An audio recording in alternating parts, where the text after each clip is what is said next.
negara-negara memiliki intelijen terhebat di dunia. 15 intelijen terhebat di dunia duduk bermusyawarah di New York, diprakarsai oleh NIC, membicarakan tentang siapakah sebenarnya yang kelak akan memimpin dunia.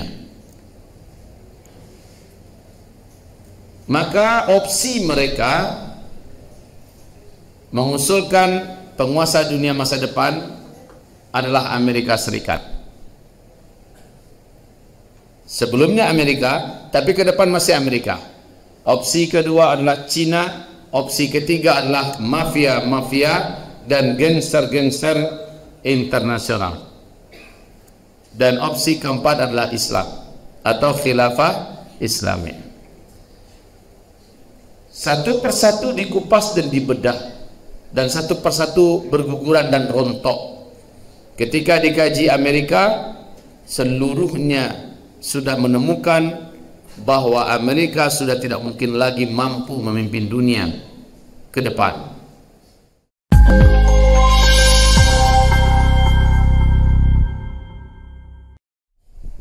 Warahmatullahi wabarakatuh.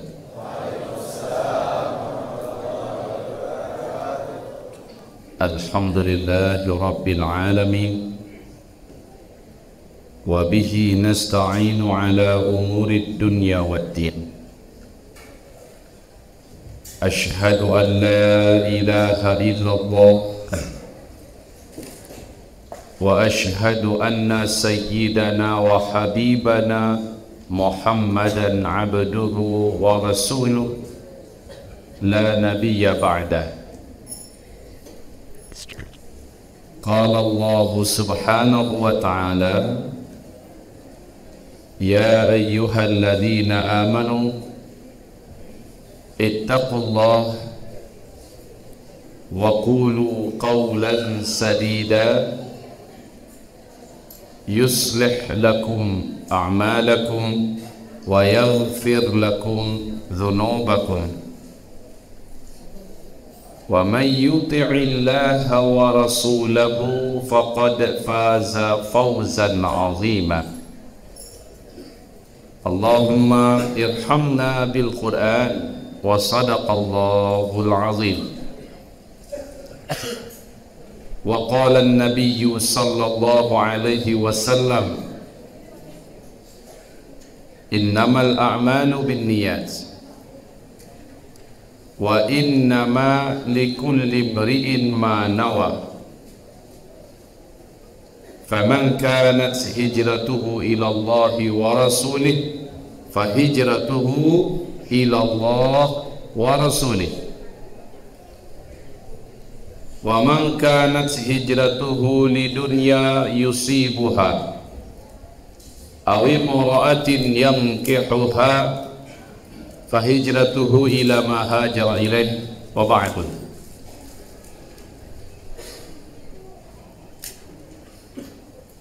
Ma'asyiral muslimin wal muslimat, mu'minin wal mu'minat, arsyadani wa iyyakumullah. Seluruh pujian dan segala syukur hanyalah untuk yang menciptakan kita, pemilik langit dan bumi, Rabbuna yang kita sembah, Ilahunal wahidul ahad, Allah azza wa jalla, atas segala nikmatnya kepada kita. Kita diberi oleh Allah berbagai macam ujian. Jika ditimpang dan kita hitung, nikmat Allah jauh lebih banyak, tidak terhitung, tak terhingga. Maka kita ucapkan alhamdulillah bi ni'matihi tatimmus salihah. Kemudian salawat dan salam untuk Rasulullah Habibunal Mustafa Sayyidina Muhammad sallallahu alaihi wasallam. Allahumma salli wa sallim ala hadha an-nabiyil karim wa ala alihi wa sahbihi ajma'in wa man tabi'ahu bi ihsan ila yaumiddin, amma ba'du. Ma'asyiral muslimin yang kami muliakan, di Eropa hari ini orang-orang berebutan masuk ke dalam Islam. Agama Islam sangat laris. Di Amerika hitungannya tiap bulan ribuan orang masuk Islam. Dalam waktu hanya 1 tahun, lebih 400 gereja di London menjadi masjid. Pesat sekali perkembangan orang masuk ke dalam Islam. Dan yang masuk ke dalam Islam adalah orang-orang yang terdidik, orang-orang yang terhormat, orang-orang yang memiliki status sosial yang tinggi, bukan orang-orang gembel, orang-orang bodoh, orang awam. Di Rusia, Islam tidak lagi bisa ditampung di dalam masjid-masjid, meluber sampai keluar. Di Jerman, Masya Allah, kalau Bapak Ibu ikuti perkembangan hari ini, orang berlomba-lomba meninggalkan agamanya, masuk ke dalam Islam tanpa dipaksa. Mereka sudah melihat segala kelebihan, keunggulan, keistimewaan, kemuliaan, ketinggian agama Islam ini, dan mereka sudah jenuh, bosan, bahkan jijik melihat tatanan dunia yang selama ini mereka sudah geluti.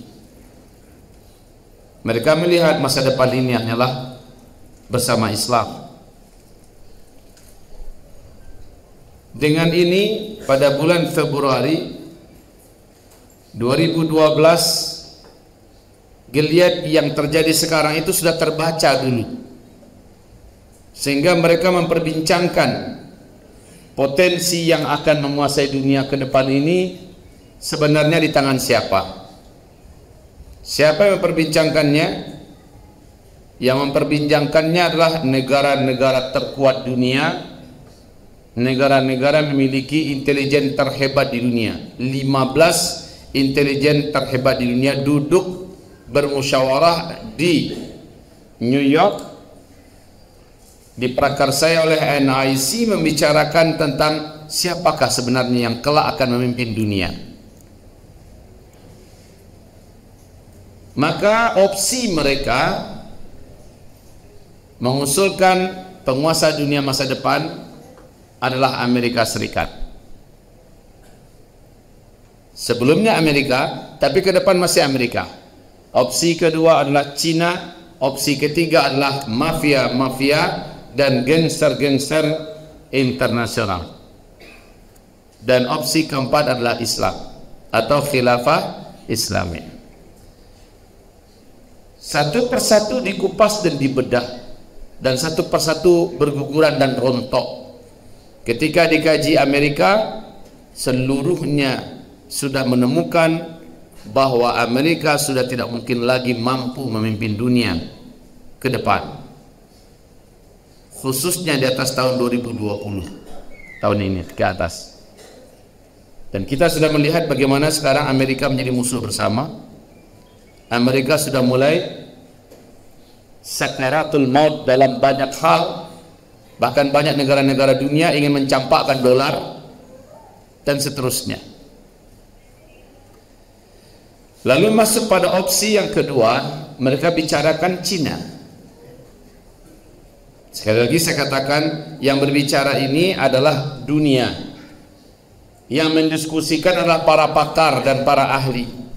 Saat diperundingkan tentang kemampuan Cina memimpin dunia, tentu saja lengkap dengan segala kelemahan-kelemahan yang dimiliki oleh Cina, di samping kelebihannya, lebih 87% peserta yang hadir menyepakati Cina tak akan mungkin menjadi pemimpin dunia ke depan. Dan memang sekarang ini terbukti Cina pun sedang dalam keadaan krisis, Pak. Jangan Bapak pikir Cina sangat kuat. Iya kedengaran, iya kelihatan, tetapi bila orang-orang yang ahli disuruh bicara, mereka bisa membongkar sesungguhnya seperti apa kondisi Cina pada hari ini. Benar prediksi mereka dulu 2012, Cina tak akan mungkin mampu memimpin dunia karena Cina sesungguhnya sangatlah rapuh. Lalu yang ketiga dibicarakan jaringan mafia internasional. Gangster-gangster memiliki jaringan ekonomi global, militer, teknologi yang ada di tangan mereka, semua dikaji. Itu juga akhirnya sepakat mengatakan tidak, mereka tak akan mampu menguasai atau memimpin dunia di atas tahun 2020. Berarti opsi keempat. Dan opsi keempat yang mereka bicarakan dulu, lebih 90% yang hadir sepakat mengatakan pemimpin dunia ke depan adalah Islam. Sekarang apa yang mereka rundingkan 8 tahun yang lalu, Pak, mulai dirasakan. Dunia menyaksikan berbondong-bondong orang masuk ke dalam Islam. Makin Islam ditekan, makin Islam melambung. Makin Islam dibenci, diperangi, justru yang terjadi makin Islam diidolai, diminati, dicintai. Wa makaru wa makarallahu wallahu khairul makirin. Mereka berbagai macam cara-cara busuk mereka melakukan penggembosan, pembusukan kepada Islam. Allah Subhanahu wa taala membuat strategi yang menyebabkan Islam ini justru makin disenangi, dicintai, dipercayai, dan orang berbondong-bondong masuk ke dalam Islam. Allahu Akbar. Tinggal kita di Indonesia yang kayaknya memang selalu bagian belakangan, Pak. Ketika peradaban-peradaban yang dulu sangat dielu-elukan di barat sudah dijadikan sampah di barat, peradaban yang sudah jadi sampah itu diimpor ke Indonesia, laku di Indonesia. Ketika sampah-sampah pemikiran di timur, di barat sudah dianggap memang betul-betul sampah yang tidak layak lagi dikonsumsi, tidak layak lagi dipakai, dan itu diekspor ke Indonesia, diterima oleh Indonesia. Indonesia memang selalu belakangan.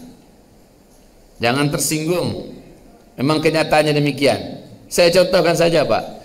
Paha ayam itu di Amerika dibuang, Pak. Paha ayam di Amerika itu dianggap sumber dan pusat penyakit yang ada dalam satu tubuh ayam. Itu ada di paha. Nggak tahu mau dibuang kemana. Maka ditimbulkan isu paha ayam paling empuk, paling enak, diwakili dengan filet ipin dan upin. Dioper film itu ke Indonesia, diterima oleh orang Indonesia, dan sekarang isunya adalah paha ayam paling baik.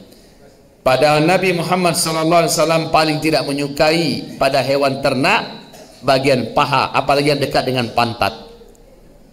Karena segala yang tidak baik pada hewan itu ada pada bagian paha, bagian pantat. Mereka buang, Pak, karena tidak ada pembuangan kecuali langsung menghasilkan, kecuali hanyalah Indonesia. Mereka buang ke Indonesia dengan judul KFC dan lain-lainnya. Sekali lagi, ini memang tempat negeri pembuangan, Pak. Membuang ideologi yang sudah punah, pemikiran-pemikiran yang sesat, menyesatkan, ya, ibaratnya begitu. Ketika di luar sana, di Amerika, di Eropa, di negara besar, demokrasi sudah mulai dianggap basi, di sini masih dielu-elukan. Begitulah kenyataannya. Hamba-hamba Allah yang kami muliakan, kita diumumkan oleh Rasulullah sallallahu alaihi wasallam, al-Islamu ya'lu, lanjut, wala yu'la alaihi. Islam itu paling tinggi dan tidak ada yang melebihi ketinggian Islam. Kumpulkan seluruh ajaran apapun di muka bumi, adu tanding, Pak, dengan ajaran Islam, Pak. Ini bukan karena kita orang Islam, ya, lalu kita ingin menang-menangkan Islam. Kenyataannya demikian. Tahun 2020, maaf, abad ke-20 maksud saya, 3 kali diadakan adu tanding yang terhebat ajaran mana, hukum mana, sistem mana di bumi ini. Adu tanding ini, Bapak Ibu, melibatkan para pakar-pakar dan ahli-ahli seluruh negara dari seluruh dunia. tempat perlagaan adu tanding sistem terbaik ini adalah di Perancis. 3 kali dalam abad 20 Pak ya, 3 kali diadakan. Islam diwakili ketika itu oleh Universitas Al-Azhar, Kairo, Mesir. Yang lain-lain mengirimkan orang terhebat, terpintar, para pakar-pakar dan ahli. Saya singkatkan wahai Bapak Ibu yang kami muliakan, dalam adu tanding pertama itu, tempatnya di Perancis, Islam diakui sebagai yang terbaik sistemnya. Dalam hal apa saja? Mulai dari hal politik, ekonomi, hukum, dan lain-lainnya, Islam terbaik. Direncanakan sekian puluh tahun ke depan untuk diadu lagi dari seluruh negara berbagai dunia. Islam tentu saja salah satu pesertanya. Kali kedua ini berharap orang-orang bisa mengungguli Islam. Sekali lagi, Islam yang juga tepatnya masih di Perancis tidak bisa dikalahkan. Di penghujung abad ke-20 diadakan pertandingan terakhir. Ternyata ada juga Pak pertandingan tingkat dunia tentang membicarakan, mendiskusikan, mendebatkan mana sistem yang paling terbaik di muka bumi. Sekali lagi, Islam unggul, dan sejauh itu Presiden Prancis, bahkan siapa kepala pimpinan Kristen yang ada di Roma, Italia, Vatikan, Paus Yohanes Paulus mengumumkan, buat apa saja, inspirasi itu dari syariat Islam, tapi jangan atasnamakan Islam. Wahai Bapak Ibu yang kami muliakan, di sini kita kembali kepada perkataan Rasulullah SAW, al-Islamu ya'lu wa la yu'la alaih. Islam itu yang paling tinggi dan tidak ada yang melebihi ketinggian Islam dalam perkara apa saja. Islam menembus bukan hanya satu dimensi dunia yang rendah ini saja, tapi Islam menembus garis batas dunia, yaitu akhirat. Kejar akhirat, kamu dapatkan dunia. Itu firman, itu kata Rasulullah SAW. Siapa yang mencari akhirat, aku beri untuknya dunia. Demikian kata Rasulullah SAW. Maka malang dan merugilah orang-orang tertipu menganggap dunia adalah batas cita-cita terakhirnya. Kembali kita kepada sorot pembahasan kita utama, bahwa bagaimana sekarang kita menjadikan di kehidupan kita, dalam ruang lingkup kecil kita, yaitu skala miniatur Islam, yaitu rumah tangga, kita bisa menjadikan Islam sebagai favorit keluarga, Islam sebagai idola tertinggi, acuan utama di dalam menjalani hidup di kehidupan ini. Islam. Banyak rumah tangga yang berantakan Pak. Orang kawin cerai itu dianggap masalah kayak berkawan dengan pemusuhan. Pengen berkawan, mereka bersatu. Tidak saja bermusuhan, mereka pun berpisah. Seperti itu rendahnya rumah tangga dalam pandangan orang-orang jahiliyah awam terhadap rumah tangga. Tapi dalam Islam, rumah tangga urusannya adalah setengah agama. Masya Allah Pak, setengah agama. Makanya Imam Ahmad ibnu Hanbal, semoga Allah memberi rahmat kepadanya, imamnya para ulama ahli hadis dunia, beliau ketika istrinya meninggal dunia, baru saja dikuburkan, pas pulang muridnya masih mendampingi beliau, beliau langsung mampir ke rumah sebuah keluarga yang mulia terhormat, dan di keluarga itu ada memiliki seorang janda yang soleha. Langsung Imam Ahmad bin Hanbal melamarnya, menikahinya. Murid-muridnya berkata, Tuan Guru, baru saja almarhumah istri Tuan Guru dikuburkan, Tuan Guru langsung melamar dan menikahi seorang janda yang sekarang Tuan Guru baru lakukan. Kenapa Tuan Guru? Apa kata beliau? Demi Allah, saya tidak mau satu malam saja saya melalui malam saya, sementara agama saya di mata Allah hanya setengah. Itu dalam Islam. Rumah tangga ini adalah penyempurna setengah agama yang lain. Ini merasa kena yang duda ini guys. Attention. Hah? Tera dudawer. Yang janda-janda kasih alamat, saya janda. Sempurnakan setengah agama itu dalam Islam. Jadi di rumah tangga dalam Islam ini Pak, sekali lagi posisinya sangat besar. Setengah agama. Anda bujangan umpama. Bujangan? Enggak. Anda bujangan? Iya. Baik. Yang satu sudah menikah, yang satu menikah. Anda tahajud, beliau tahajud. Tahajudnya 4 rakaat, tahajudnya 4 rakaat. Nilai tahajud yang sudah menikah total 100% pahalanya sisi Allah. Beliau nilai tahajudnya sisi Allah yang sama jumlah banyaknya hanya 50%.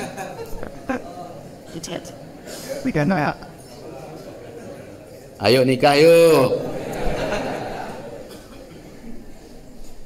Ini rumah tangga ya, saya hanya bicara tentang rumah tangga. Satu bagian daripada kehidupan yang ada digeluti adalah Islam. Dan setelah berumah tangga, ada sahabat yang agak sedikit merasa ingin melebihi Nabi Muhammad SAW. Menurut dia itu bagus idenya. Ketika dia bertanya pada Bunda Aisyah, macam mana kira-kira amal solehnya Rasulullah itu? Bunda Aisyah bercerita tentang hebatnya tahajud Nabi, sampai-sampai kakinya bengkak lagi saking lamanya tahajud. Bunda Aisyah menceritakan bagaimana puasanya Nabi Muhammad SAW. Bunda Aisyah menceritakan bagaimana hebatnya Rasulullah SAW dalam beramal dan berbuat kesolehan, ketaatan. Apa kata laki-laki yang 3 orang tadi yang datang pada Bunda Aisyah? Onde-mande. Rasulullah yang seluruh dosa-dosa masa lalunya dan dosa-dosa masa depannya sudah dijamin akan diampuni oleh Allah. Surga dijamin Rasulullah akan menjadi ahlinya. Dia yang membukakan pintu surga nanti. Pita pintu surga itu nanti Rasulullah yang buka dulu. Rasulullah itu dijamin oleh Allah. Seperti itu ibadahnya. Lah kita siapa? Kata mereka yang bertiga tadi. Kita ini siapa? Kalau saya ingin. Nah, ini dia mencoba mengungguli Nabi karena dia bukan Nabi, karena dia bukan apa-apa, nggak ada jaminan apa. Jadi dia berharap dia bisa mendapatkan posisi dekat-dekat Nabi lah dengan cara mengungguli Nabi dalam hal ibadah. Lalu apa katanya? Saya berjanji saya akan tahajud sepanjang malam dan saya tidak akan tidur setiap malam. Saya akan tahajud terus.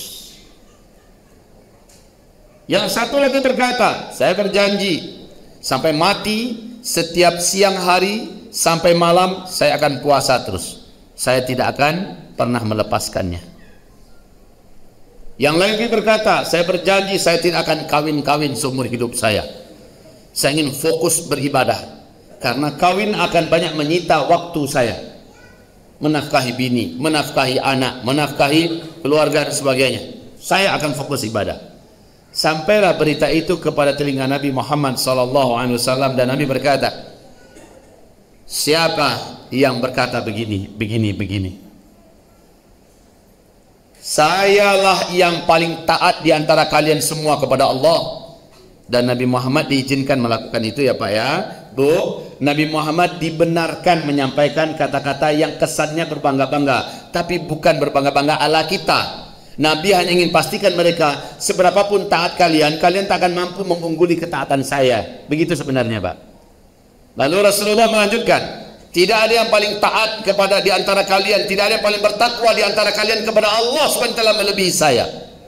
Tapi kata Rasul, saya tidur, saya tahajud, saya juga tidur. Ada hak mata saya, ada hak badan saya dalam malam hari itu. Saya berpuasa tapi saya juga berbuka. Ada hari-hari di mana saya memilih puasa, yaitu Senin Kamis, dan hari-hari yang di mana saya tidak berbuka, saya tidak berpuasa. Dan saya pun berumah tangga.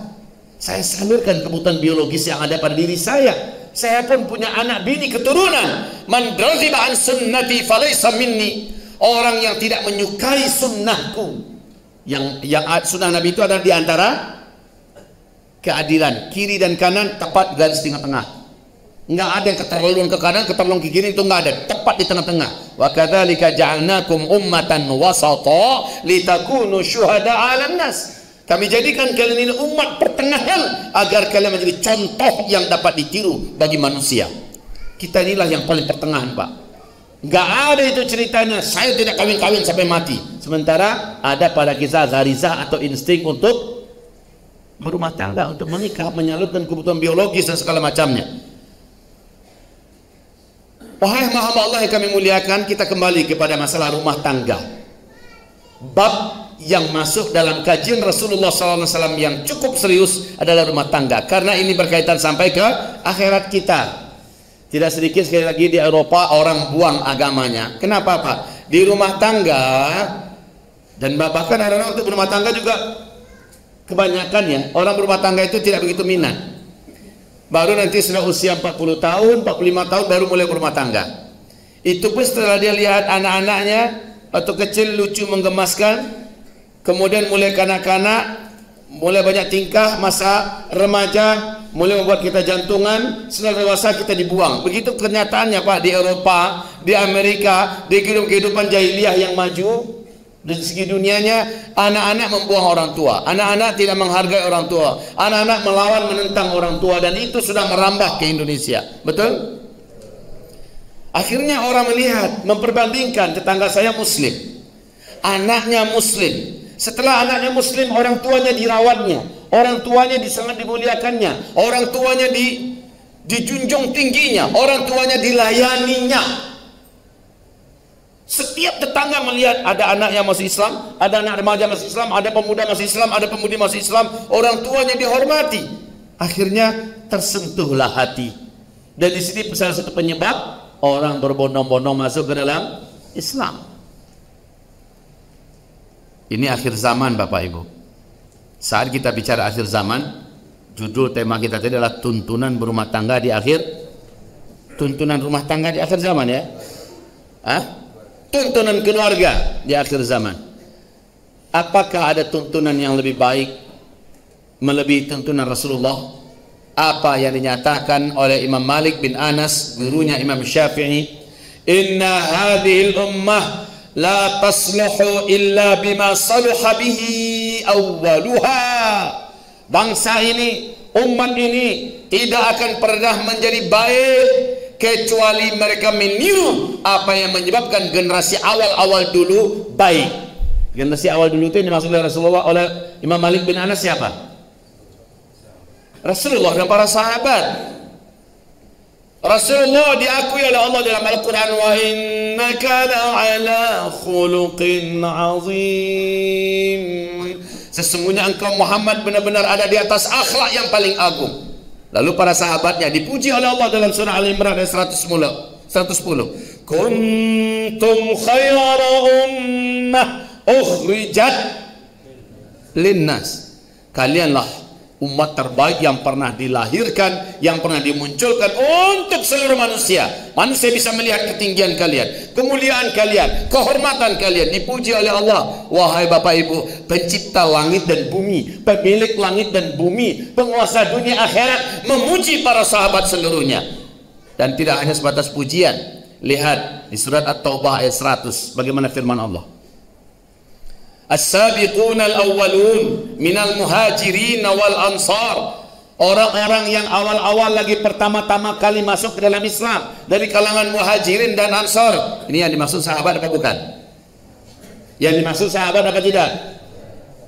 As-sabiquna al-awwalun, orang-orang yang paling pertama lagi awal-awal sekali masuk ke dalam Islam, minal muhajirin wal ansar, dari kalangan muhajirin dan ansar, walladzina tabauhum, dan seluruh yang mengikuti mereka.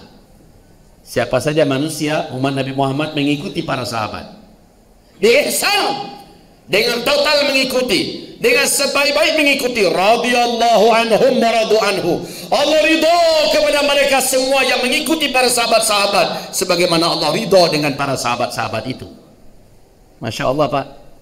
Allah janjikan semua sahabat masuk surga, dan siapapun yang meniru para sahabat dijamin juga pasti masuk surga. Mereka kekal di dalamnya selama-lamanya.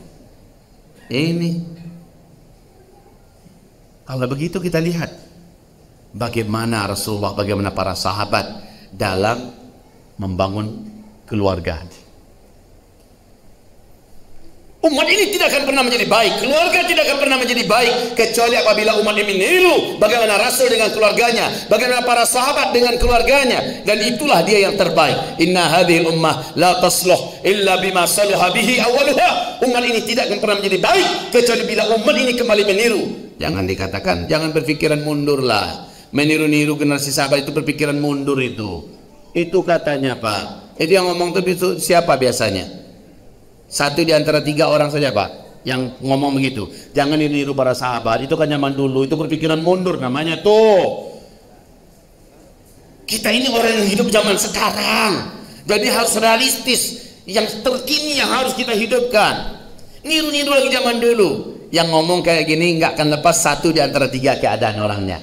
Satu, orang jahil yang nggak ngerti tentang sejarah dan masa lalu Islam.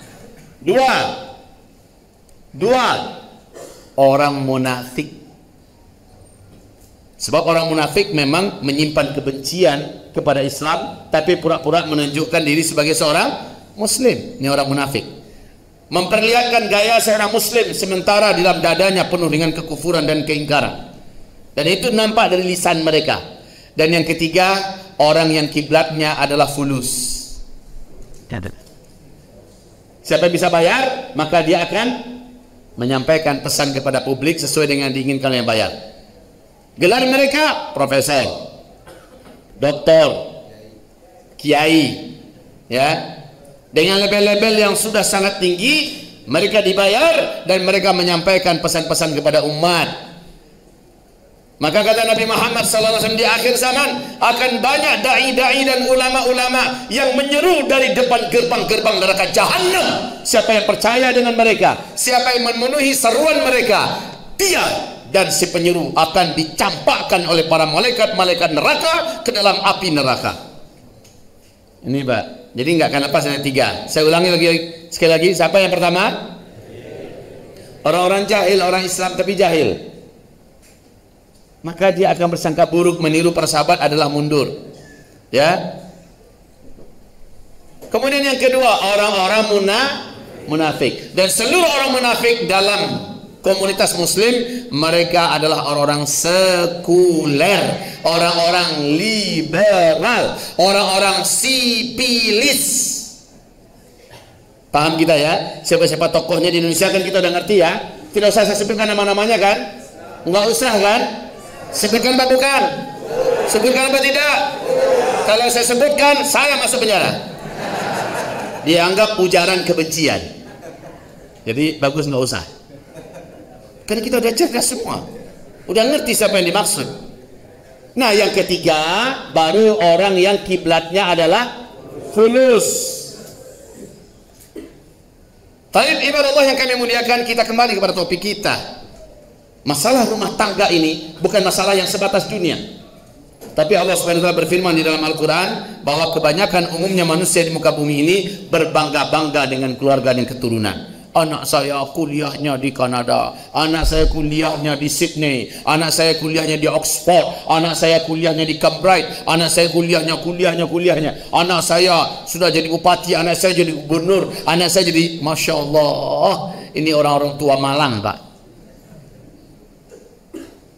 Orang-orang tua miskin, sebab punya anak tidak berguna untuk seorang tua, tapi hanya berguna untuk dirinya saja. Orang tua hanya bisa berkata, itu anak saya. Tapi ketika dia mati, gubernurnya bermanfaat untuk orang tuanya? Tidak. Komisaris utama di sebuah perusahaan bonafit Indonesia bermanfaat untuk orang tuanya? Tidak. Apa yang bermanfaat untuk orang tuanya? Ketakwaan si anak baru bermanfaat untuk orang tua. Di akhirat kelak, Masya Allah, orang-orang tua akhirnya diseret oleh anak-anaknya ke dalam neraka. Sekali lagi saya katakan, rumah tangga bukan hanya sebatas dunia, tapi sampai kepada urusan akhirat.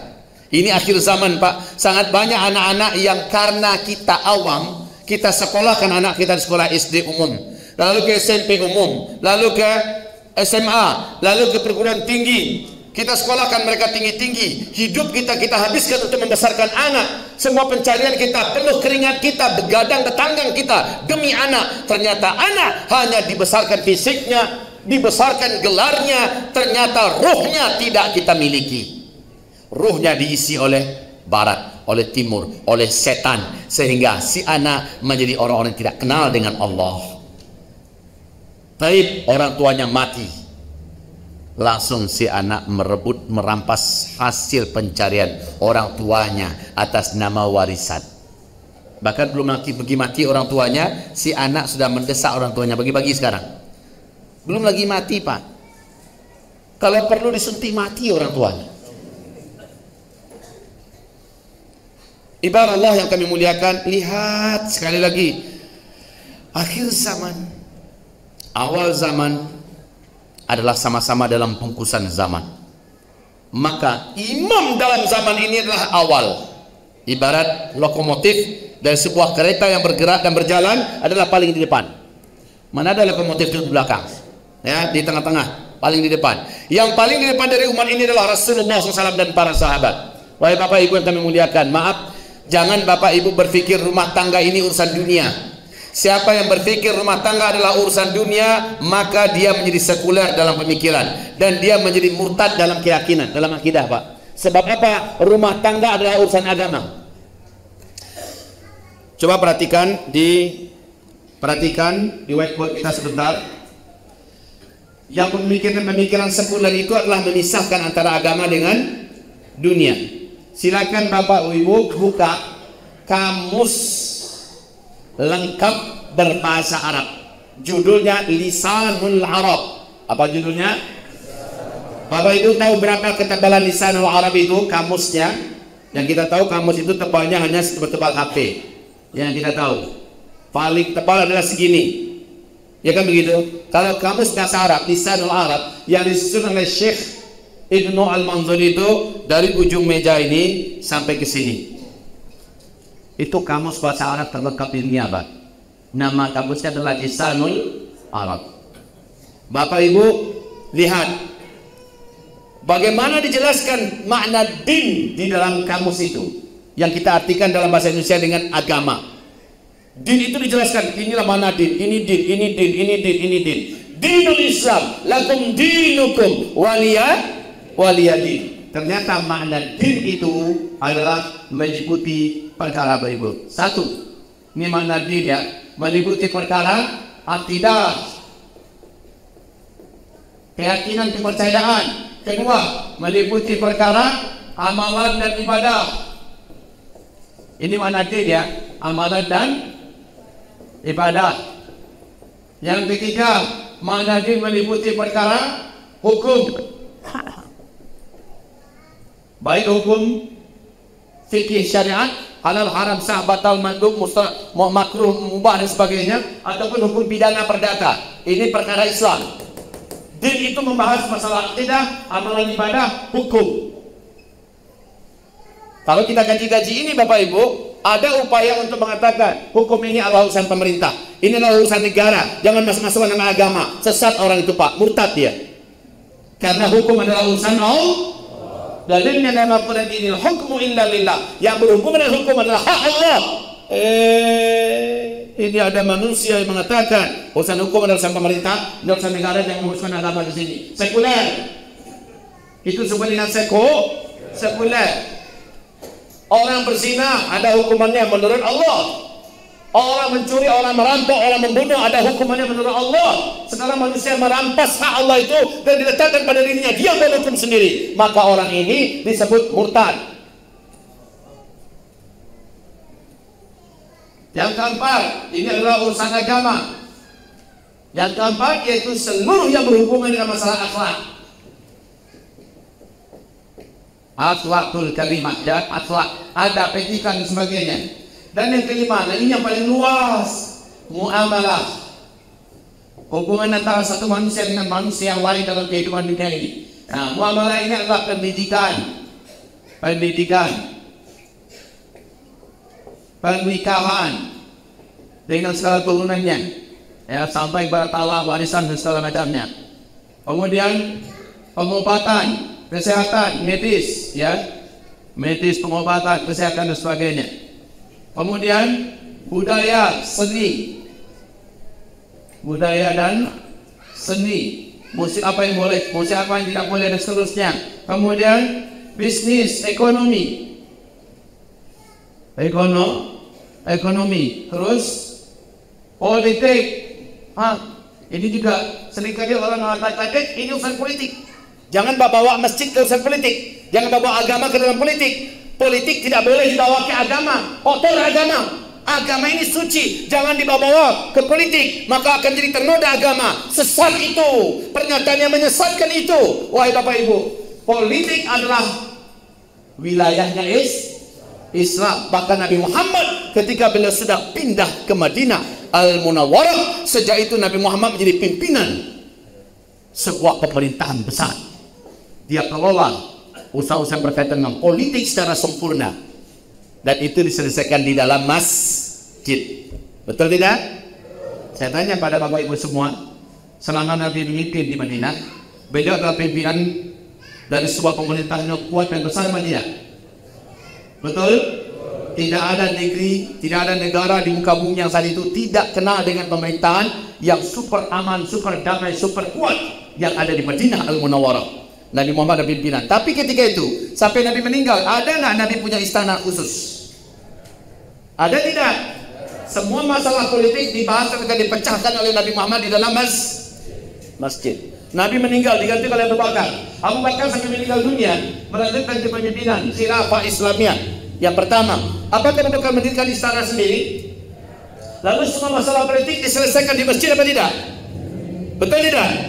Berarti masjid adalah ruang ibadah, dan ibadah itu maknanya luas. Ya, ini masalah politik, jangan bawa ke masjid.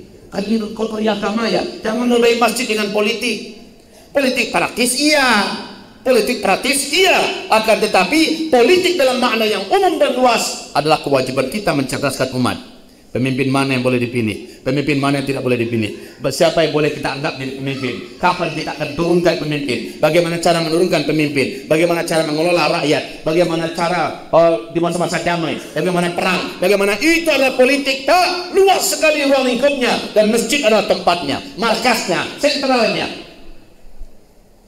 Bapak mungkin ibu masih ingat bagaimana Umar bin Khattab radhiyallahu anhu dicari-cari orang Yahudi yang datang dari Mesir karena ingin menuntut keadilan. Umar bin Khattab sedang duduk di bawah batang pohon, sedang menunggu jemuran yang kering. Di masa pemerintahan Umar bin Khattab ya, lagi menunggu jemurannya yang baru dicuci. Pak, saya mau tanya, Umar bin Khattab itu di mana? Apa kata Umar? Kamu siapa? Saya apa? Orang Yahudi. Saya dari Mesir. Saya sudah tanya kemana-mana orang-orang, nggak ada yang tahu di mana istananya Umar. Saya mau tanya, Umar bin Khattab di mana? Lalu Umar bertanya, kamu mau ngapain dengan Umar bin Khattab? Ada perkara penting Pak, tunjukkan saya istananya. Umar menunjuk ke masjid, ya istananya. Ke masjid ditunjuknya Pak. Iya, semua orang bilang, semuanya harus menunjuk ke masjid. Sekarang saya mau temui Umar. Di mana Umar? Saya Umar. Kamu mau apa? Kaget dia. Maksudnya Bapak orang terbesar, terhebat yang pernah kami dengar di dunia ini, seorang diri Pak tanpa pengawalan. Ya kayak gini lah kami sini aman, damai. Tidak perlu kami khawatirkan. Jadi negara itu Pak kalau sudah mulai kacau, ditakutkan, dikhawatirkan. Begitu Pak, pengawalnya banyak sekali.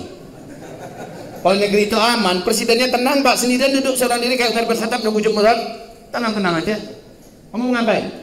Pak, saya mau begini, saya mau untuk keadilan. Gubernur Bapak saya begini. Oh ya gitu. Lalu Umar bin Khattab berikan isyarat dan diberikan ke gubernurnya di Mesir. Selesai langsung acara. Ya, ini singkatnya saja.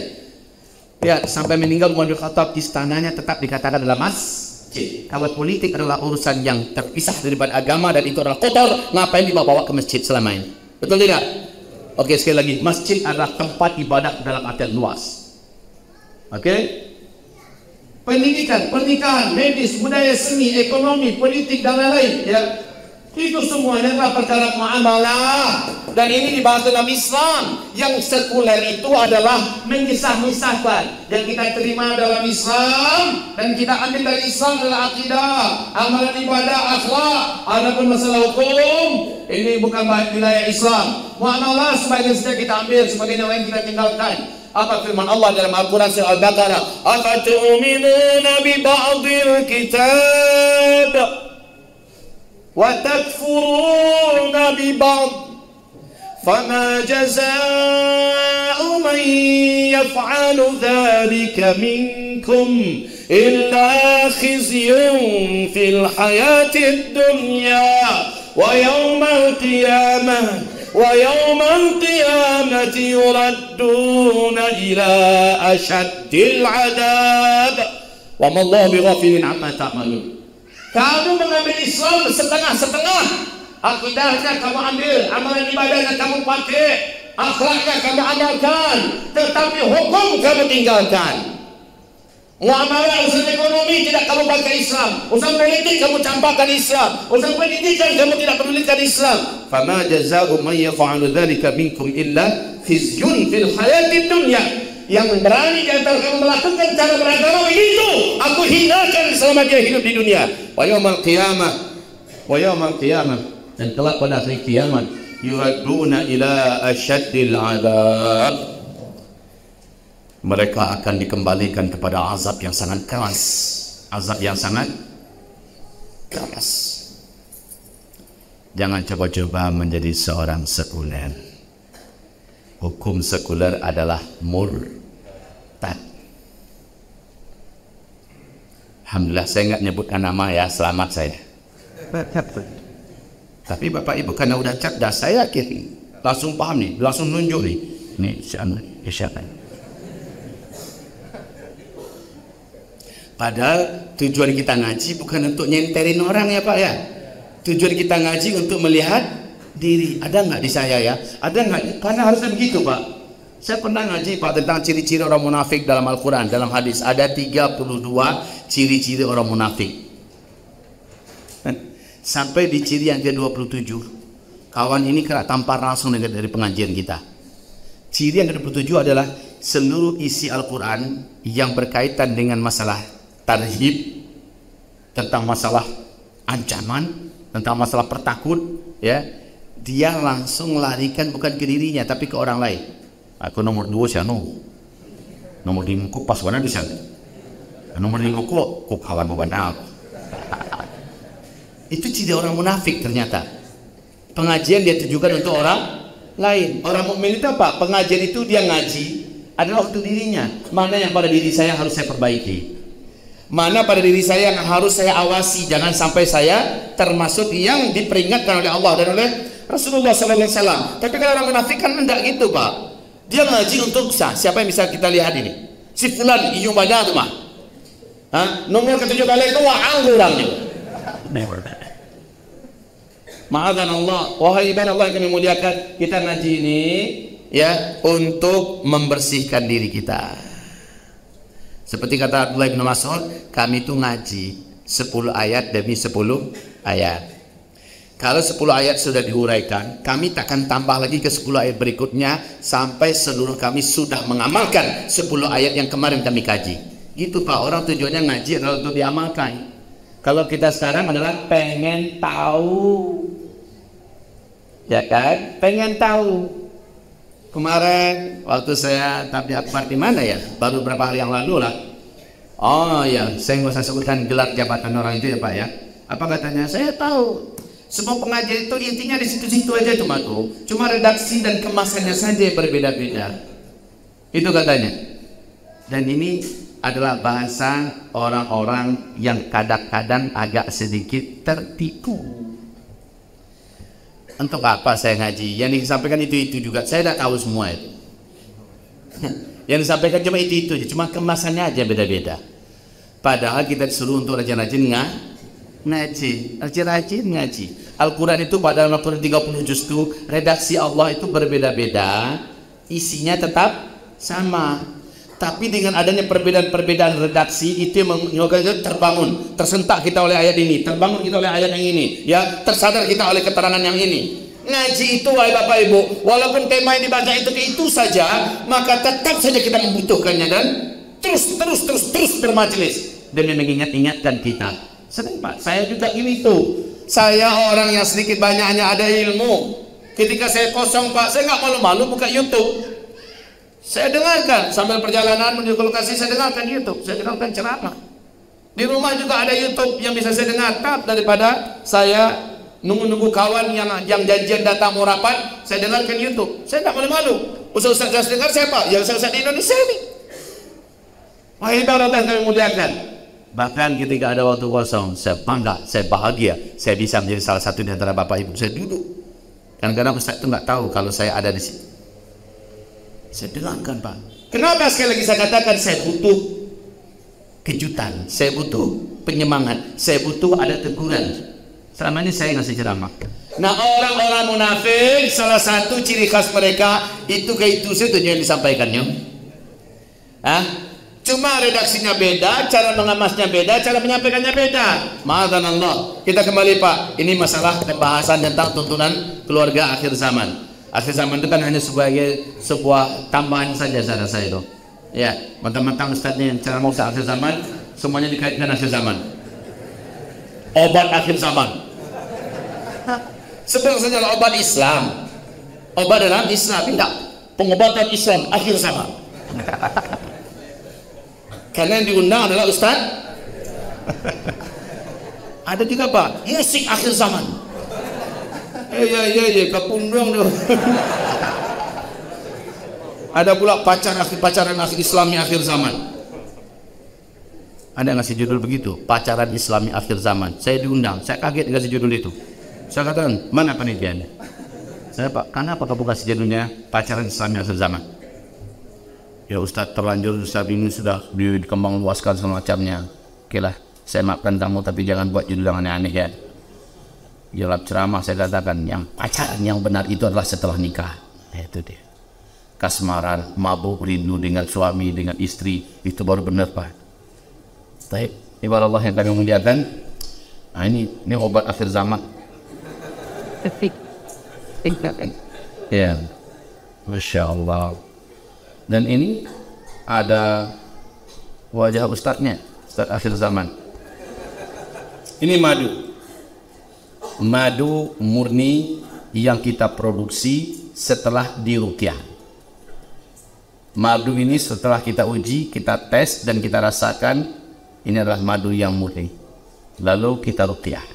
Kita satukan kekuatan wahyu dan mukjizat syifa dalam Al-Quran dengan madu yang benar-benar madu. Setelah itu dikemas dengan didoakan kepada Allah Subhanahu wa taala. Tujuannya untuk membantu sebanyak-banyaknya umat Nabi Muhammad SAW yang tersiksa oleh berbagai macam penyakit dan jarang penyakit itu bisa sembuh. Bismillah. Allah menjanjikan dalam Al-Quran, siapa yang mengkonsumsi madu, tapi sebenarnya madu Pak ya, maka Allah pasti sembuhkan dia. Begitu. Maka ini kita tolong, kita buatkan. Ustaz dagang nih ya Ustaz ya? Saya katakan iya. Berarti ada keuntungan Ustaz. 100% keuntungannya adalah untuk agama Allah. Ada keuntungannya. Santri-santri kita ratusan jumlahnya yang tak sanggup membiayai sekolah. Guru-guru kita yang ajar hampir 200 orang kita gaji Pak. Ustaz-ustaz dan da'i-da'i yang kita isi kantongnya dan anak-anak kita sekolahkan sampai keluar negeri. Dari mana dananya kita berikan Pak? Salah satu cara kami adalah bantu umat dengan sunnah, lalu hasilnya adalah untuk menguatkan dakwah. Maka saya tak ragu-ragu kalau begitu, dua-duanya bermanfaat. Baik, ibarat Allah yang kami muliakan, ini bagi yang menganaloganya tadi mana bagian sebelumnya. Sana silakan dapat sambil keluar kita dapatkan sunnah ini dan kita dapatkan nilai tabungan kita di sisi Allah Subhanahu wa taala. Kita lanjutkan kajian kita. Ibarat Allah yang kami muliakan. Jadi, kalau saya uraikan tuntunan, maka kata Nabi, akulah kata Nabi. Yang boleh mengatakan akulah itu hanya Rasulullah ya. Tidak boleh ustaz manapun berani mengatakan akulah. Contoh terbaik kalian nanti itu. Sombong ustaz namanya. Saudara-saudara, saudari-saudari, siapa saja yang meniru rumah tangga tidak seperti yang saya contohkan, maka rumah tangga itu sesat dan terjauh dari rahman Allah. Itu ustaz sombong. Dan belum pernah saya dengar ada ustaz yang kayak gitu. Alhamdulillah. Alhamdulillah. Selalu ustaz mengarahkan tiru Rasulullah, tiru Rasulullah. Kita juga demikian Pak. Kalau bapak ibu ingin sukses dalam menyelamatkan rumah tangga dan keluarga di akhir zaman, syaratnya cuma satu, tiru kesuksesan Rasulullah dan kesuksesan para sahabat di dalam menuntun, membina dan membawa keluarga mereka di awal zaman dulu. Maka di akhir zaman itulah solusinya. Inna hadhil ummah la tasluh illa bima salaha bihi awwaluha. Umat ini tidak akan pernah menjadi baik, tidak akan pernah menjadi benar, tidak akan pernah menjadi selamat kecuali bila mereka meniru generasi awal Islam dulu. Udah, itu aja kuncinya, Pak. Kuncinya cuma di situ. Sampai sini Bapak Ibu sudah bisa paham? Sudah bisa paham? Maka kesimpulan kita adalah laqad kana lakum fi rasulillah. Lanjut. Uswatun hasanah liman kana yarjullaha wal yawmal akhir wa dzakarallaha katsiran. Siapa saja yang menginginkan ridha Allah dan cinta Allah, siapa saja yang menginginkan masuk ke dalam surga Allah, siapa saja yang ingin selamat di dunia dan di akhirat, maka hendaklah dia meniru Rasulullah sallallahu alaihi wasallam. Oh Ustaz, berat niru langsung Rasulullah, dia kan Nabi Ustaz. Kita ini siapalah, orang biasa. Nabi itu kan maksum. Langsung malaikat Jibril yang membimbingnya, turun wahyu kepadanya. Bagaimana kita mau meniru Rasulullah? Ustaz, dia itu Nabi. Oke, kalau begitu. Saya terima keluhan Bapak Ibu, tetapi sahabat-sahabat Nabi itu Nabi enggak? Ayo jawab Bapak Ibu. Sahabat-sahabat Nabi itu Nabi tidak? Kalau begitu, mereka dipuji tidak oleh Allah ya? Di surat apa dipuji oleh Allah? Surat Ali Imran ayat tadi sudah saya bacakan loh ya. Ayat 110, kuntum khairu ummah. Kamulah umat terbaik. Kan begitu. Kemudian di surat Taubah ayat 100 Allah perintahkan kita sampai hari kiamat tiru para sahabat. Jadi karena Rasul kita katakan dia Rasul, nggak mungkin kita meniru beliau. Ayo kita tiru orang yang berhasil meniru beliau. Ada gitu aja Pak, tunggu lagi. Tirulah orang yang sudah berhasil meniru Nabi Muhammad SAW. Jadi Pak, maaf kalau begitu, lihat lagi papan tulis. Para sahabat itu bilang tiru dari mana? Dari sisi mananya dulu? Wahai Bapak Ibu, bagaimana saja dengan para sahabat kita tiru, kita sudah berada di jalan yang diajarkan oleh Rasulullah SAW. Ashabi kan nujum, pagi ayihim muhtadaitum. Sekalipun ini hadis adalah dhaif, tetapi redaksi ini tidak jauh beda dengan yang ada dalam Al-Quran. Sahabat-sahabat Quran seperti bintang-bintang di langit. Kamu mau tiru yang mana di antara sahabat-sahabat itu? Maka kamu sudah ada di atas petunjuk yang benar. Ini sama dengan redaksi Allah surat At-Taubah ayat 100. Lihat, Ustaz, terlalu banyak dari kehidupan sahabat yang akan kita tiru. Ya, kalau begitu tiru semuanya. Para sahabat dalam urusan bisnis yang ditiru, dalam urusan politik yang ditiru, dalam urusan pendidikan anak-anak yang ditiru, dalam urusan seni, budaya, medis, pernikahan, ekonomi, pendidikan dan sebagainya ditiru para sahabat. Apalagi akidah mereka ditiru. Bagaimana akidahnya para sahabat? Bagaimana amalan dan ibadahnya para sahabat? Bagaimana sahabat memegang erat hukum Islam? Bagaimana para sahabat akhlaknya? Tiru para sahabat semuanya. Ustaz, ada nggak starting point kita? Itu dari mana kita meniru para sahabat? Oke, saya sikat saja Pak. Ini kata guru Imam Syafi'i ya. Guru Imam Syafi'i mengatakan, jika kamu ingin meniru para sahabat, sebelum kamu meniru semua yang ada pada para sahabat, starting pointnya adalah dari yang 5 ini. Tiru mereka dari yang pertama. Yang pertama adalah tilawatul Quran. Ini yang pertama. Tilawatul. Yang kedua adalah ittiba'us sunnah. Ittiba'us sunnah. Yang ketiga adalah salatul jamaah. Ya, tamam Ustaz. Salatul jamaah. Yang keempat adalah luzumul jamaah. Dan yang kelima adalah al-jihadu. Al-jihadu fi sabilillah. Nah,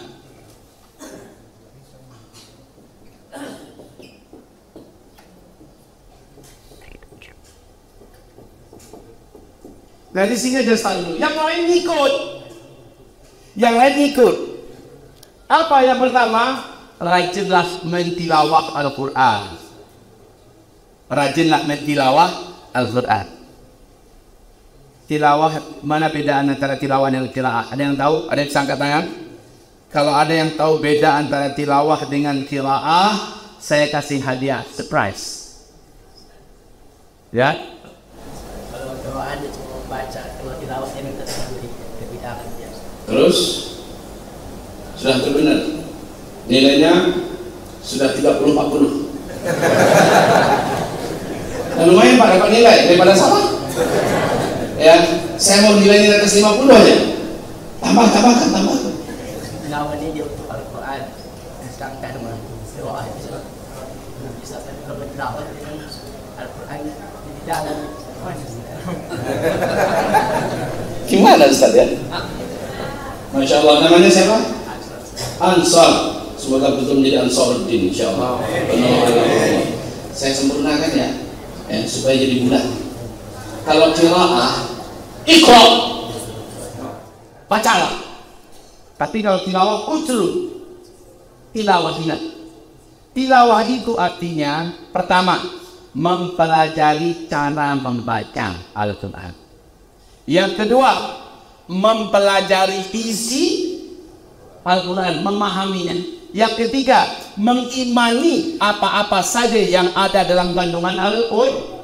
Yang keempat, mengamalkan isi Al-Quran tersebut. Yang kelima, mendakwahkan Al-Quran, mengajarkan Al-Quran. Dan yang keenam, istiqomah bersama Al-Quran. Ini tilawah. Oke? Itu tilawah. Al-Quran terbaca. Bismillahirrahmanirrahim. Alif Lam Mim. Itu hanya sekedar tilawah. Kalau tilawah itu kayak tadi Pak, tajwidnya, tafsirnya, kita benar-benar pelajari agar betul baca dan kita. Setelah itu kita mulai menghafalnya. Setelah itu kita mempelajari isinya, kandungannya apa. Setelah itu kita yakin dan kita imani. Setelah itu apa? Kita amalkan. Setelah itu kita mendakwahkannya. Lalu kita istiqomah selalu bersama Al-Quran. Itu tilawah. Dan inilah karakter pertama para sahabat. Para ulama, para masyayikh sekarang ditanya, Syekh, seperti apa hubungan generasi awal Islam dulu terhadap Al-Quran? Jawaban Syekh paling enak. Paling enak, paling gampang saya menjawab. Seperti hubungan kalian hari ini dengan handphone. Benar tidak? Pernah lepas nggak dari handphone? Hari-harinya maksud saya. Pernah jauh nggak dari handphone? Kemana pergi ada lepas nggak dari handphone? Saya sedang belajar sekarang Pak. Saya sedang belajar sekarang. Lepas-lepas dari handphone. Agak tersiksa saya. Benar. Kalau handphone kita di rumah, kita di mobil. Kadang-kadang sedang ada, tinggalkan. Habis itu saya sendiri yang terpisah. Ya, saya butuh menelpon, siapa tahu ada menelpon segala macamnya. Padahal baca Al-Quran, mentadabburi Al-Quran di mana kita berada, kita sedang bersama dengan Allah, dan itu sudah menjadi indah dan nyaman bagi orang yang sedang ada di puncak iman. Kalau kita sekarang betapa kebetulan tidak ada handphone ini tinggi sekali. Di mana-mana saya lihat, hampir tidak ada orang yang tidak punya handphone. Waktu saya baru pulang dari Baitul Maqdis, Idul Adha saya di sana, Masya Allah, sampai di airport Jakarta, satu ruangan waiting room, semuanya lagi melihat ada. Hari Jumat Pak, itu jam 11-an, saya mau terbang ke Solo itu, mau apa? Ada aja dari sama, baru pulang sudah dari sama. Satu waiting room, orang tuh di depan handphone semuanya. Because dibayar, ya Allah ini orang sudah pada baca surah Al-Kahfi apa belum ya? Handphone terus, kecil, tua, muda, laki, wanita, semua punya handphone. Bini saya sebelah. Istri saya bawa Pak. Saya lihat, juga bukan handphone. Masalah. Ya, saya lihat. Ngapain dia dengan handphonenya? Lagi baca surah Al-Kahfi. Mana saya lihat? Hubungan generasi awal Islam dulu dengan Al-Quran seperti hubungan kalian hari ini dengan handphone. Betapa akrabnya mereka dengan Allah. Karena ketika kita akrab dengan Al-Quran, seperti kita akrab dengan Sahibul Quran, Kalamullah. Dan kita bersama, saat kita berbicara dengan Al-Quran, membaca Al-Quran, kita senang bertemu dengan Allah SWT. Tapi itu sebenarnya tilawah, bukan hanya qiraat. Berikutnya ittiba'us sunnah. Ittiba'us sunnah. mengikuti sunnah secara total. Ini gaya sahabat ya. Sahabat tuh nggak pakai diskusi-diskusi. Ini sunnah. Gimana ya? Kita ikuti apa enggak ya? Cocok dengan budaya Mekah atau tidak ya? Gimana kira-kira? Ini sekarang ini saatnya mungkin kita menonton sunnah ini. Nggak ada gitu Pak. Saat itu mereka lihat Nabi. Saat itu mereka langsung amalkan. Mereka tidak pakai diskusi dalam menjalankan sunnah. Mereka hidup hari-hari bersama Rasulullah. Apa yang mereka lihat, apa yang mereka saksikan, apa yang mereka dengar, mereka amalkan. Ittiba'us sunnah. Tak tanpa pakai kenapa ya Rasulullah? Kok harus ya Rasulullah? Laki-laki nggak boleh pakai cincin emas. Kenapa ya Rasulullah? Mereka nggak mau tanya Pak. Dilarang sudah langsung sami'na wa ata'na.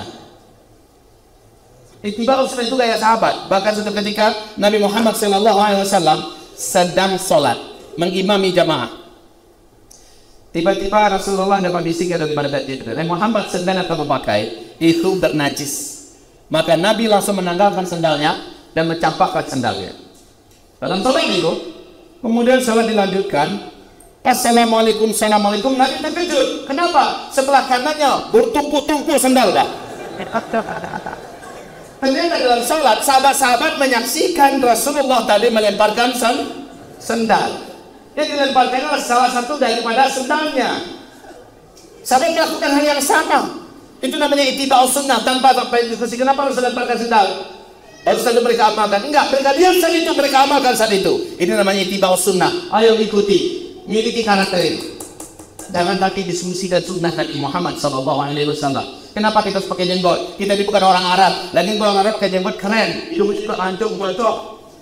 Dan kita nanti jenggotnya cuma ada berapa butir sini. Pegang tempel kutu.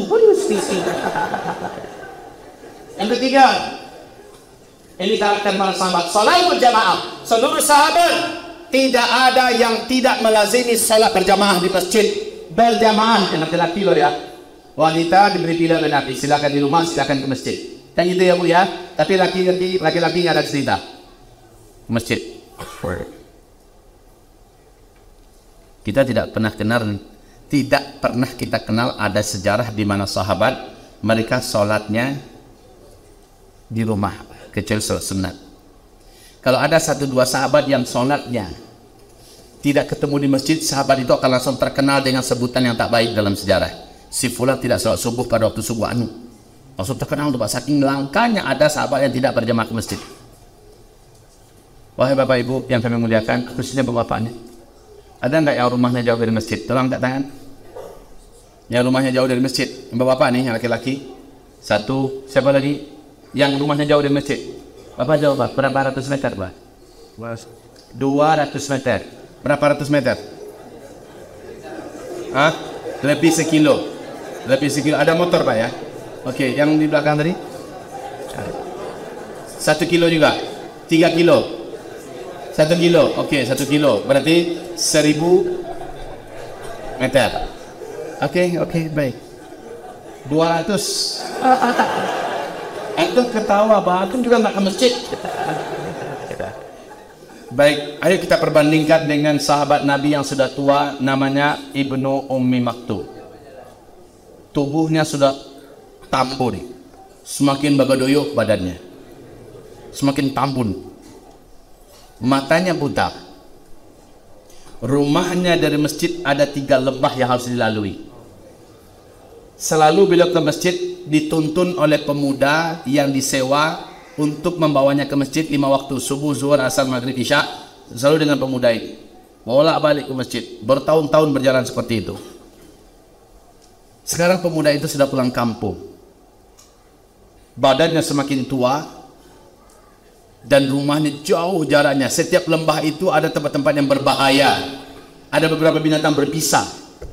Bila datang para Nabi meminta keringanan, ya Rasulullah, izinkan aku sholat 5 waktu, sudah boleh di rumah saja. Nabi diam sebentar. Engkau lihatlah ya Rasulullah keadaanku sekarang. Yang menuntun ke masjid sudah tidak pula ada lagi. Menurut Bapak Ibu sudah memenuhi syarat enggak untuk sholat di rumah? Dia datang, sudah Pak, tua, badan tambun, rumah jauh, yang menuntun ke buta, ya, rumah tidak ada yang menuntun ke masjid. Apa kata Rasulullah? Baik, khusus untuk kamu ya, kata Nabi. Silakan sholatnya di rumah 5 waktu. Senanglah dia karena mendapatkan keringanan. Tiba-tiba Nabi mendengarkan ada bisikan dari malaikat. Lalu Nabi panggil kembali, Pak, Kalau kumandang yang dikumandangkan azan oleh Bilal di masjid, suara kumandang itu kedengaran nggak sampai ke rumah bapak? Kedengaran, kata si bapak. Fawajabat. Kalau begitu saya cabut kebolehan tadi, wajib bagi bapak ke masjid. Buta, tua, tambun, rumahnya jauh dari wajib ke masjid. Sholatul jamaah. Makanya nggak ada laki-laki yang sholatnya itu di rumah kecuali hanya sholat sunnah. Yang namanya laki-laki ke masjid. Bangun itu Pak, biar keluarga bisa melihat. Anak-anak kita laki-laki bawa ke masjid. Ustaz, nanti dia meribut di masjid. Nggak apa-apa. Saya katakan, saya ulangi, saya katakan, saya ulangi, saya katakan, saya ulangi. Rasulullah itu punya anak, punya cucu. Para sahabat itu punya anak, punya cucu. Mereka dibawa ke masjid loh Pak. Memang ribut, kadang-kadang ada anak-anak memang ribut. Tapi bapak sabarlah, melatih anak-anak senang di dalam masjid. Ikut tidak asal ingat masjid, anak memori hitamnya yang selalu ingat. Disipak adik orang musajid, dibentak, kuang lagi. Memorinya kalau ingat nama masjid serem. Orang di masjid itu pemarah-pemarah, jahat-jahat. Kan begitu Pak ya? Saya masih ingat Pak, sampai marah kepada saya dulu waktu di masjid. Saya ingat sampai sekarang, wajahnya pun saya ingat. Benar Pak. Semoga Allah ampuni orang itu. Salatul jamaah. Yang keempat, luzumul jamaah. Nah ini zaman di mana sudah tidak ada jamaah. Jamaah itu apa maksud? Khilafah Islamnya. Setia terhadap khilafah Islam. Nah, ini sudah nggak ada khilafah Islamnya. Jamaah yang dimaksud adalah khilafah Islamnya. Tapi untuk di zaman sekarang yang dimaksud adalah ahlus sunnah wal jamaah. Ya, itu yang dimaksud. Setia dengan ahlus sunnah wal jamaah, lalu berada di salah satu kelompok yang ada dalam ahlus sunnah wal jamaah. Yang penting ahlus sunnah wal jamaah. Nah sekarang kalau kelompoknya di Indonesia kan banyak. Ada jamaah tabligh, ada Muhammadiyah, ada Wahdah Islamiyah, ada Hidayatullah, ada Majelis Mujahidin, ada macam-macam Pak, sangat banyak. Ada Nahdlatul Ulama dan seterusnya. Yang penting ahlus sunnah wal jamaah dan sudah membentuk sebuah kelompok, maka setialah di situ. Cintai yang lain, setialah dengan yang kita ada di sana. Ustaz, boleh nggak kita pindah? Boleh, kepada yang lebih baik, yang lebih dekat dengan sunnah, tanpa memburuk-burukkan yang lama. Cintai yang lama. Luzumul jamaah, jangan sendirian. Saya tunggu Imam Mahdi aja. Nanti kalau udah Imam Mahdi keluar, baru saya bergabung dengan Imam Mahdi. Allahu Akbar. Lalu dia sendirian. Dia digarap oleh setan. Pasti dia akan jadi mainan setan. Luzumul jamaah ini yang para sahabat. Nah, mereka nggak mau sendirian. Safar pun mereka pilih berjamaah Pak. Kata Nabi, safar sendirian bersama setan. Safar berdua masih disetanin. Tapi safar bertiga dan ke atas, itulah safar yang dilindungi oleh Allah. Ini sahabat nggak mau safarnya sendirian. Oke, yang terakhir, al-jihadu fi sabilillah. Seluruh sahabat itu hidupnya dipersembahkan untuk siap berjihad selalu di jalan Allah. Cinta mereka pada jihad di jalan Allah. Dan sekarang kalimat jihad itu sangat diremes-remes sekarang ini Pak ya. Ditakut-takutin umat dengan jihad. Orang yang ingin meniru para sahabat, tumbuhkan cinta jihad di dalam dadanya. Entah kapan akan terbuka pintu jihad, terserah, itu urusan Allah. Tapi hidupkan dalam dadanya nyali, siap berjihad, cinta dengan jihad, memuliakan para mujahidin. Begitu Pak. Jangan sampai mendengarkan jihad langsung bahasa kafir yang terbayang di kepalanya. Teroris, radikal, fundamentalis, dan sebagainya. Tidak, mujahid adalah manusia teragung di sisi Allah Subhanahu wa taala. Setelah para nabi dan rasul, setelah para ulama-ulama ya, setelah para wali-wali Allah, mujahid adalah di peringkat tertinggi. Itu Pak. Ada kecintaan yang besar kepada jihad dan memuliakan para ahli jihad. Baik. Semoga bermanfaat. 5 ini start, yang lain akan dimudahkan oleh Allah kita mengikuti para sahabat. Mulai dari yang 5 ini dulu ya. Yang mengatakan ini siapa tadi? Gurunya Imam Asy-Syafi'i, yaitu Imam Malik bin Anas dan Imam Sufyan Ats-Tsauri ya. Mereka yang melafazkan kalimat ini. Semoga bermanfaat. Tadi saya dikasih tahu bahwa jadwal saya hanya sampai jam 3.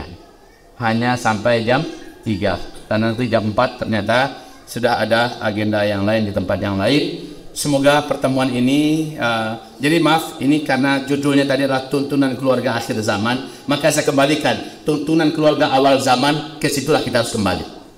Kesimpulannya situ ya.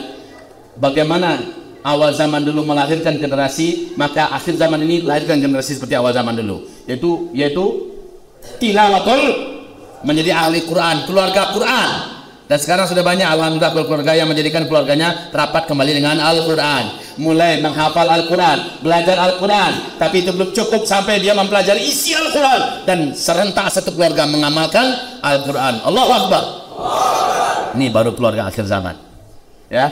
Dan seterusnya, ittiba'us sunnah, salatul jamaah, luzumul jamaah, jihad fi sabilillah. Semoga bermanfaat Bapak Ibu yang kami muliakan.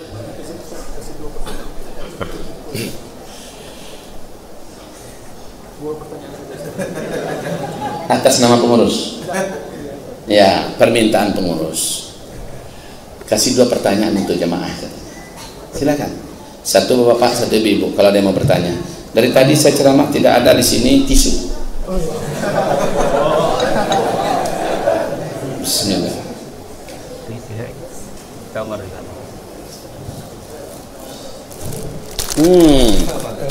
Ini ciri khas madu saya. Enak tenan. Untuk bapak yang ingin bertanya bisa tunjuk tangan. Bapak. Ya. Alhamdulillah. Ya.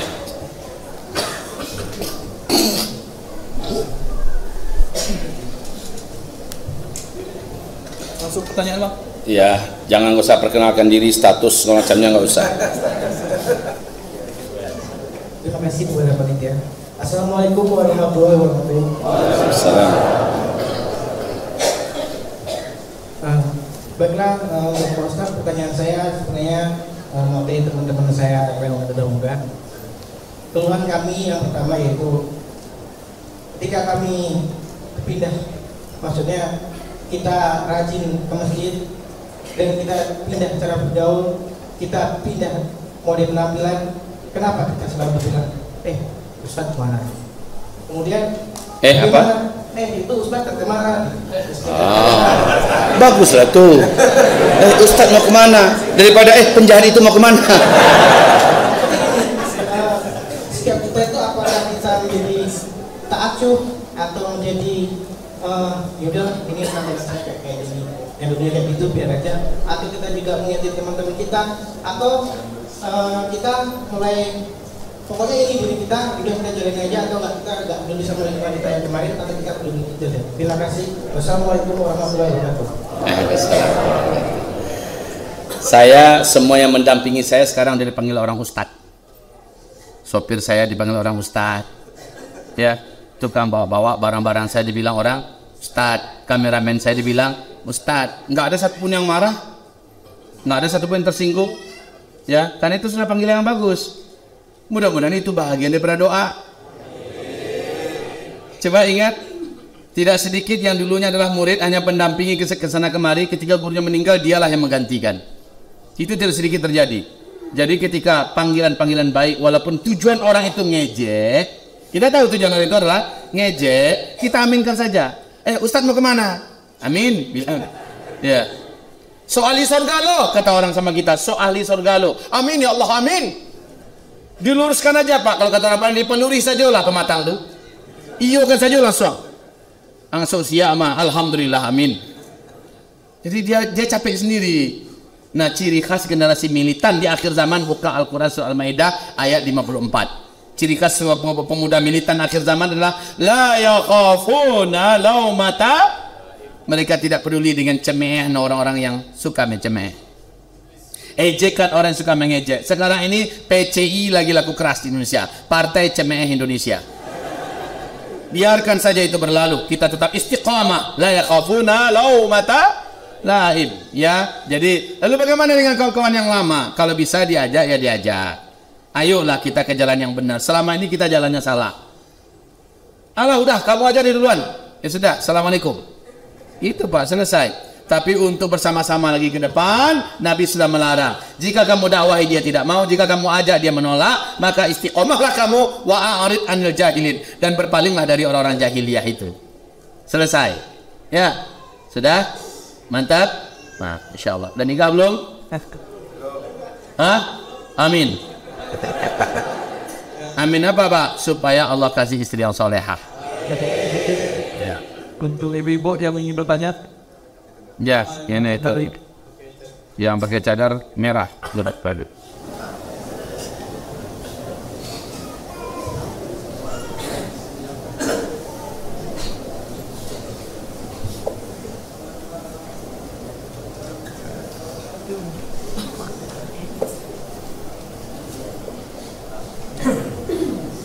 Assalamualaikum warahmatullahi wabarakatuh.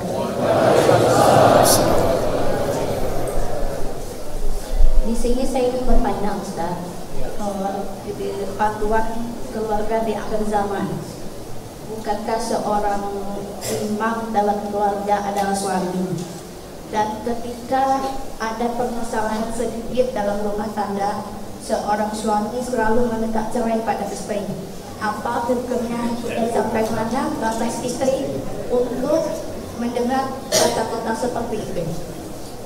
Syukur, terima kasih. Assalamualaikum warahmatullahi wabarakatuh. Karena udah terlanjur punya suami macam itu, ya gimana lagi? Coba kalau dari awal kita tuh selektif, milih suami itu yang berilmu lah. Yang berilmu, dia tahu rambu-rambu. Lah ini milih suami, pokoknya laki-laki. Punya pekerjaan mapan, kan begitu? Itu standarnya. Dan akhirnya ada apa-apa di rumah tangga, begitu mudahnya suami berkata, aku cerai kau. Aku pulangkan kau sama bapak ibumu. Bakiro kau dari rumah. Begitu mudahnya.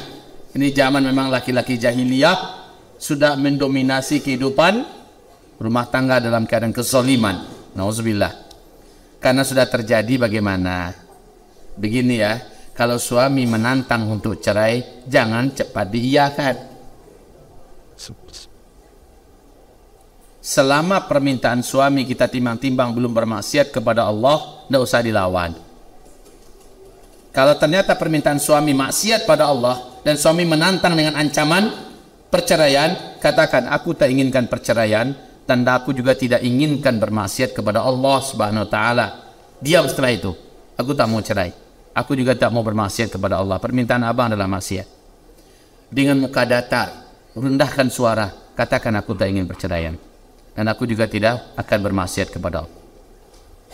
Sekali lagi, mukanya tenang, suaranya datar.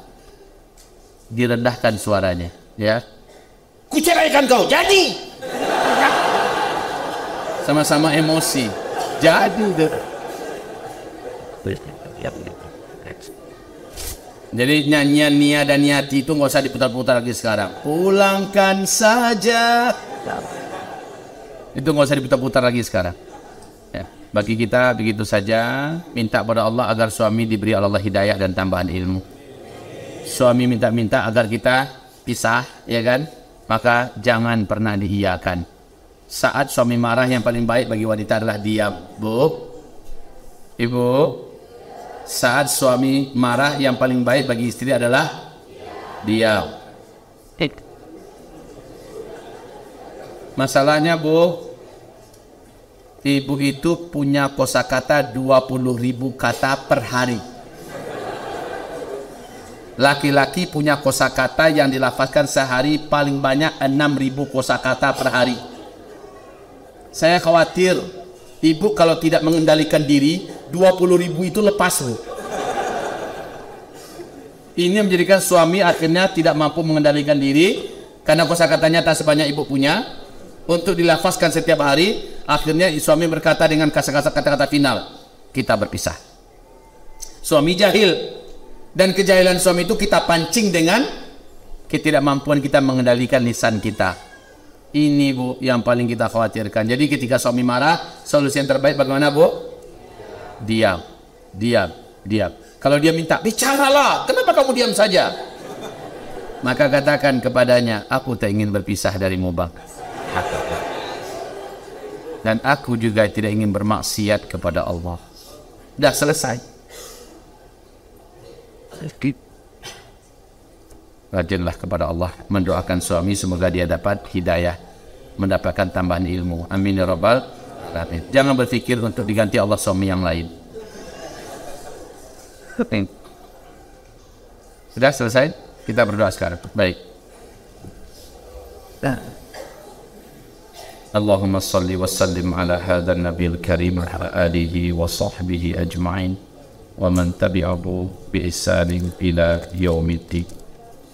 Allahumma ighfir lil muslimina wal muslimat wal mu'minina wal mu'minat al ahya'i minhum wal amwat bi rahmatika ya sami'u qarib mujib da'wat.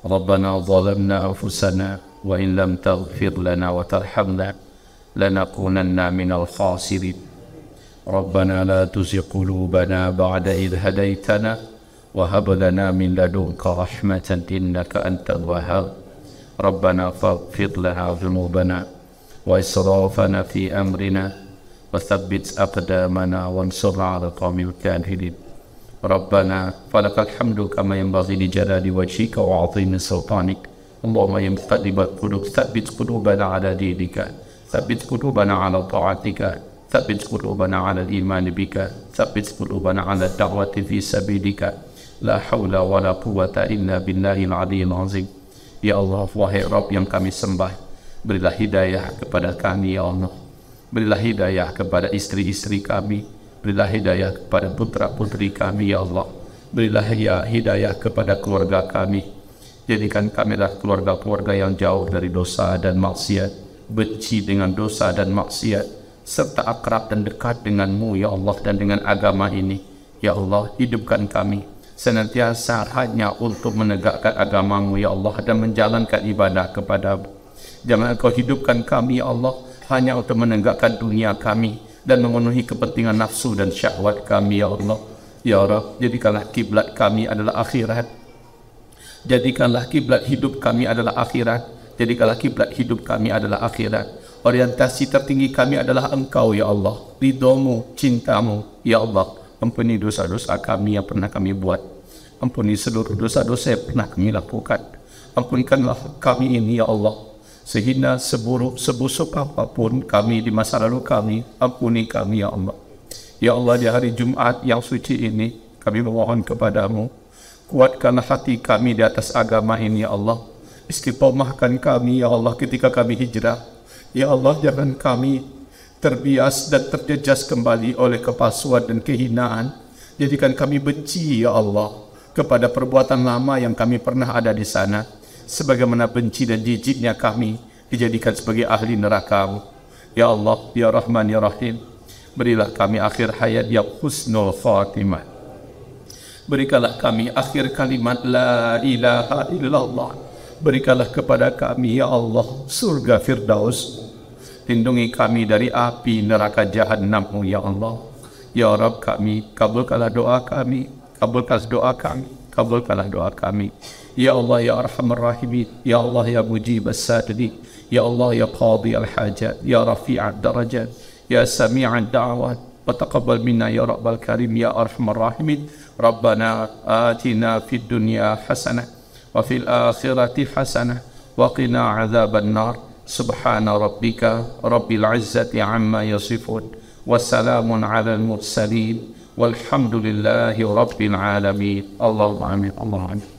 Sebelum kita bubar, Bapak Ibu yang kami muliakan, seperti yang saya katakan tadi, bahwa cara kami untuk bisa menolong umat Nabi Muhammad dimanapun berada di Indonesia ini, dan cara kami untuk bisa menolong agama Allah ini dalam ruang lingkup yang mampu kami jangkau adalah kita memproduksi produksi yang sehat, produksi yang sunnah, dan di dalamnya ada keuntungan. Dari situlah kita bisa mendapatkan untuk agama tertolong dan untuk umat tertolong. Silakan Bapak dapatkan di luar sana. Kesturi ini juga adalah biang atau bibit asli yang kita datangkan dari India, juga sudah saya ruqyah. Kalau kesturi adalah parfum kesukaannya Rasulullah, ketika dia sudah diruqyah, maka fungsinya bukan hanya saja sebagai parfum, sekaligus sebagai pengusir pengganggu-pengganggu gaib yang ada. Jika ada di dalam tubuh kita, tinggal dioleskan beberapa inti-inti saraf kita, ya, ubun-ubun di belakang telinga, di dua urat nadi kita, kemudian di lubang telinga bila mendengarkan bisikan yang tak baik, atau mata bisa melihat penampakan, kemudian di lubang pusar kita, ya. Saya membacakan doa kepada Allah Subhanahu wa taala, semoga Allah enyahkan. Jika diganggu adalah rumah, tinggal teteskan saja. Rumah, kantor, gudang, toko dan sebagainya. Teteskan saja 7 tetes ke dalam ember yang ada airnya, diaduk kemudian percikan dengan sambil mengusir. Kamu makhluk jahat, keluar dari ruangan saya. Allah akan usir itu semua dengan izin Allah Subhanahu wa taala. Semoga bermanfaat Bapak Ibu. Demikian saja dari saya. Mari kita baca surah Wal Asri. A'udzu billahi minasy syaithanir rajim. Bismillahirrahmanirrahim. Wal 'asri innal insana lafi إلا الذين آمنوا وعملوا الصالحات وتواصوا بالحق وتواصوا بالصبر اللهم ارحمنا بالقرآن وصدق الله العظيم. Mari baca doa kafaratul majlis. Siapa yang membaca doanya, maka sebelum dia berdiri dari tempat duduknya masing-masing, Allah gugurkan seluruh dosa-dosa kecil yang ia perbuat sebelum itu. Mari dibaca sama-sama Bapak Ibu, ya.